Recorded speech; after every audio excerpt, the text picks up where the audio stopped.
एक छोटे से गांव में राघव और उसकी पत्नी सीमा रहते थे। दोनों बहुत गरीब थे, लेकिन दिल के बहुत अच्छे और मेहनती। उनका एक छोटा सा मिट्टी का घर था, जिसमें छत भी कई जगह से टपकती थी। खाना भी मुश्किल से 2 वक्त मिलता था, फिर भी दोनों हमेशा मुस्कुरा कर रहते। राघव रोज जंगल से लकड़ियां काटकर बाजार में बेचता था, जबकि सीमा गांव वालों के कपड़े सिलकर थोड़ा बहुत बचत करती थी। उनके पास धन नहीं था, लेकिन एक दूसरे के प्रति प्यार और भरोसा बहुत था। मुश्किलों की रात एक दिन तेज बारिश शुरू हो गई। आंधी इतनी भारी थी कि उनका घर किसी भी समय गिर सकता था।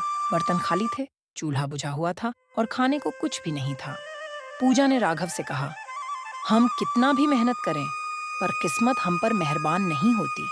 राघव ने उसका हाथ पकड़कर कहा, किस्मत पर नहीं, अपने भरोसे पर जीना सीखो। जब तक हम साथ हैं, कोई दुख बड़ा नहीं। पूजा की आंखों में आंसू थे, पर उसने मुस्कुराकर सिर हिलाया। आखिरी रोटी और अनजान मेहमान रात में अचानक उनके दरवाजे पर दस्तक हुई। दरवाजा खोलने पर एक बूढ़ा, भूखा और भीगा हुआ फकीर खड़ा था। उसने कहा, बेटा, मैं बहुत भूखा हूँ। क्या मुझे कुछ खाने को मिल सकता है? राघव और सीमा एक दूसरे को देखने लगे। घर में सिर्फ एक ही सूखी रोटी बची थी, वही जो वे दोनों मिलकर खाने वाले थे। पूजा ने वह रोटी उठाई और बिना एक पल सोचे बूढ़े फकीर को दे दी।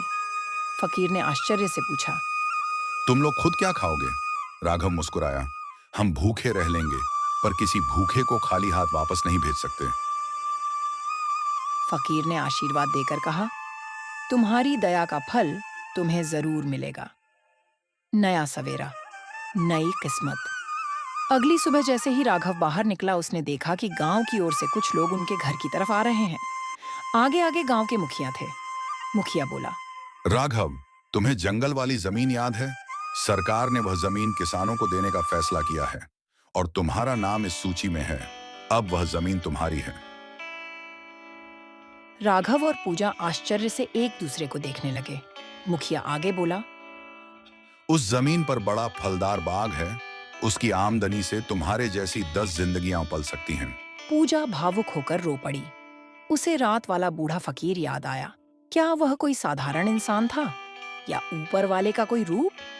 उस दिन पहली बार उनके घर में चूल्हा ठीक से जला और दोनों ने पेट भरकर खाना खाया।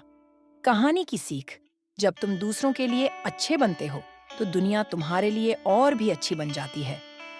दया, सहायता और नेकी कभी व्यर्थ नहीं जाती।